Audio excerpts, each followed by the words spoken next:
நம்ம வாழ்க்கையில எவ்வளவுதான் நல்ல விஷயங்கள் பண்ணினாலும் அதை குறை கண்டுபிடிக்கிறதுக்காகவே நிறைய பேர் இருப்பாங்க. யாரோட கருத்துக்களை நம்ம ஏத்துக்கணும், யாரோட கருத்துக்களை நம்ம நிராகரிக்கணும் முடிவு பண்ண வேண்டியது நாம தான் அப்படிங்கிறத அழகா விளக்குன கதை தாங்க இது. வாங்க கதைக்குள்ள போலாம்.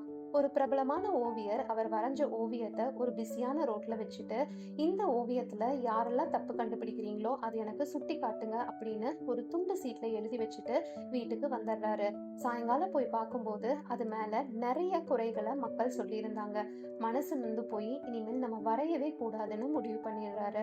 இத பார்த்த ஓவியரோட அம்மா அவர்கிட்ட வந்து சொன்னாங்க, இங்க பாருப்பா, இன்னொரு ஓவியத்தை வரைஞ்சு நான் சொல்ற மாதிரி ஒரு துண்டு சீட்டு எழுதிட்டு அதை கொண்டு போய் நீ வச்ச அதே ரோட்ல வெயி அப்படின்னு சொல்றாங்க. அந்த துண்டு சீட்ல இந்த ஓவியத்துல யாரெல்லாம் குறைகளை கண்டுபிடிக்கிறீங்களோ அதை திருத்திட்டு போங்க அப்படிங்கிறத எழுதி வெயி அப்படின்னு சொல்றாங்க. ஓவியரும் அதே மாதிரி செஞ்சாரு. சாயங்காலம் போய் பார்க்கும்போது அந்த ஓவியத்துல யாருமே எந்த மிஸ்டேக்ஸும் சொல்லவே இல்லை.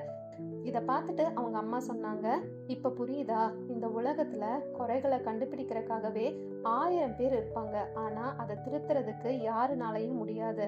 குறை சொல்றவங்க குறை சொல்லிக்கிட்டே தான் இருப்பாங்க. அந்த கருத்தை எல்லாம் நீ மனசுக்கு கொண்டு போகாத அப்படின்னு சொன்னாங்க. இப்பதான் அந்த ஓவியருக்கு ஒரு தெளிவு வந்துச்சுங்க. இந்த கருத்து நமக்கும் சேர்ந்ததுதான். நம்ம வாழ்க்கையிலயும் குறை சொல்றவங்க சொல்லிக்கிட்டே தான் இருப்பாங்க. அதுக்காக நீங்க மனசு நோகாம உங்க வாழ்க்கைய உங்களுக்கு பிடிச்ச மாதிரி வாழுங்க. இந்த கதை உங்களுக்கு பிடிச்சிருந்ததுன்னா லைக், ஷேர், கமெண்ட் பண்ணுங்க. இது என்னுலகம். நான் உங்கள் நித்யா பாலசுப்ரமணியம்.